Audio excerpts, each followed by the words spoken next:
Meeting Tanner, Chapter 22, Tanner's POV, Blood Rose Pack, Greenville, California. I rolled my eyes again at the email on my screen.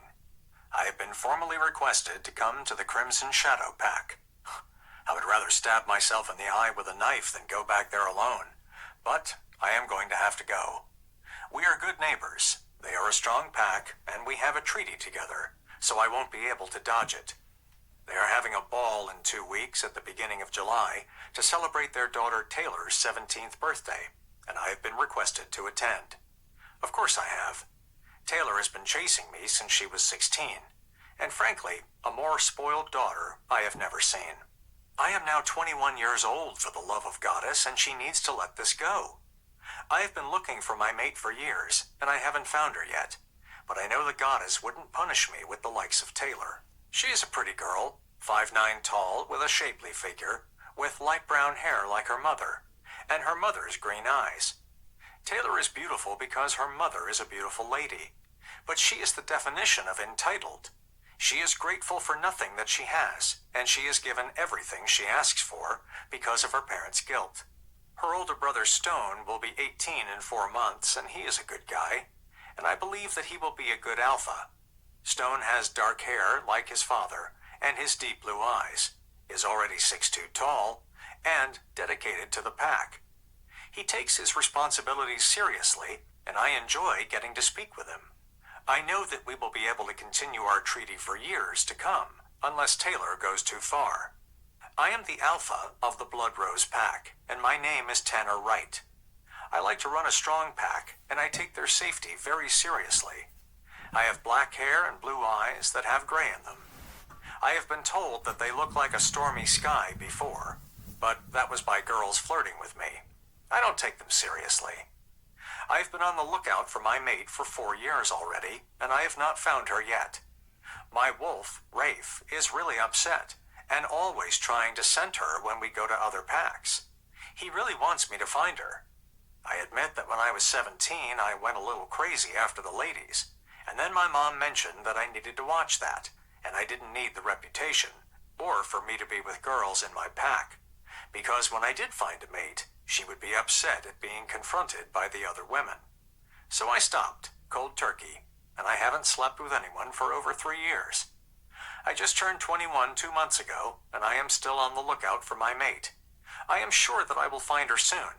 Just as I am sure, well, I hope and pray that it had better not be Taylor. I decided that I would go to the ball, but I would just change into my suit for the ball, and then change back when it was time to leave so I didn't wrinkle my suit. Plus, it's only 2 hours and 20 minutes to get back home. 2 months ago, I had spent the night there, and when I woke up, it was to see Taylor in my bed, naked. She has got a big crush on me, and she is trying her best to tie me down. She can keep on trying. I don't want a chosen mate or a girl who is totally comfortable with getting me into a stranger's bed because she wants to be Luna of a pack. I will wait for my mate, however long it takes. My mom and dad help me with the Luna duties, and the beta's wife does as well. My beta is Peter Davis, and he and his mate, Josie, always help out when they can for me, and both agree 100% with me waiting for my mate. My dad and mom, Dawson and Aria Wright, are still madly in love, and I want that for myself. Dad has black hair and blue-gray eyes, and is 6'3" tall, and I am him made over. My mother is a beautiful woman, and has blonde hair, hazel eyes, and is 5'10" tall, and a tough warrior. Mom still trains all the time with Dad. I see how happy my dad gets when Mom comes into the room, and even when they get mushy, I still love seeing them together. I am the oldest, and I have a brother, Gavin, who is 19 and looks like Dad too, and is 6'2" tall. Gavin trains a lot, and wants to see us making up a team of trainers like Heath Poe has over at Evergreen Pack. He really respects what they do, and the guys on the team make good money each time they go out to help. Plus, they are doing good, and helping people who can't protect themselves. My sister is the youngest of us all, and is 18 years old. Her name is Alicia, and she has our mom's blonde hair and hazel eyes. She is 5'10" tall, and she likes to train as well. Come to think of it, I could make this a family affair with the invite, and we can just take the SUV, so I have an excuse for us to get out of there. I don't want to be in another predicament like I was on the last trip. It took me forever to get Taylor to get dressed and out of my room. That is exactly how rumors get started, and I don't want to be a part of it. I mind-linked my parents to come to the office when they are free. An hour later, I heard a knock on my door. "Come in," I called out, and I saw the door open. My mom came in, followed by my dad. "Hey, Tanner, how are you today?" Mom asked and waited for my dad to sit down, and then she plopped down on his lap. My dad puts his arm around her waist to keep her secure, and I smile at them, as I want that. I want what they have with my mate. "I need some help. The Crimson Shadow Pack is having a birthday party for Taylor here in 2 weeks, and I need you to go with me to keep Taylor off of me," I asked them. I have never seen such an aggressive girl in my life.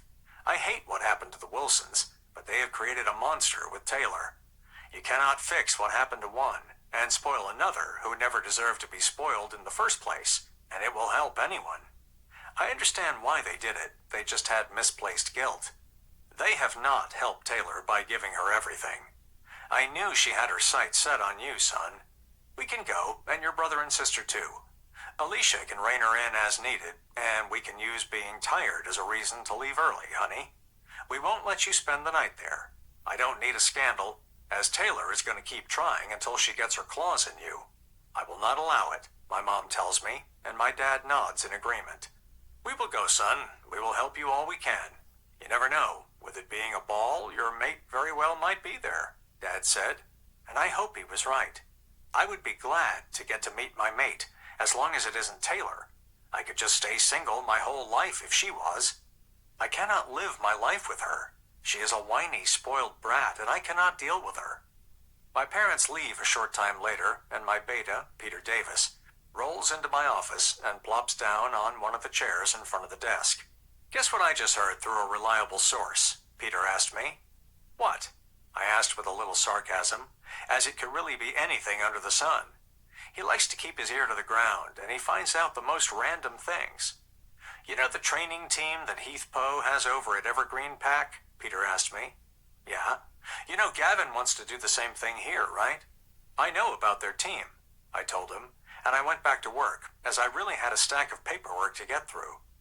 "Well, they now have a 5th member, an 18-year-old girl who made the team," Peter says. I looked up in surprise.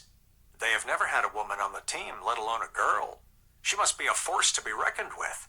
I have to say that my interest is piqued. I would like to meet her and find out a little bit about her. "What is her name?" I asked him. That is the weird thing. They only announced that the training team has a 5th member and that she was 18, but they will not release her name or anything else about her right now. Apparently it is hush-hush right now, and they have to get things sorted out, so nothing can be found out about her. They said that they would announce it at the end of the month, so I will let you know when I know, Peter tells me. He gets up and leaves just as fast as he had shown up, but I wanted to know more about the girl. I wondered who she was. That team is no joke, and they can hold their own. My mom is a badass, and I don't think she could get on the team. Those guys are highly effective. I have never needed them. We train regularly, and I learn new techniques for training as much as I can. I may have to reach out to Heath and maybe drop in for a visit in July and see if I can meet her. I am amazed that an 18-year-old made the team. Stunned, actually, as it has just been the 4 of them for 3 years now. And no one in those 3 years has been able to beat them to make the team. This girl must be really impressive. I get back to doing my work, but this girl stays in the back of my mind. I wonder what she looks like.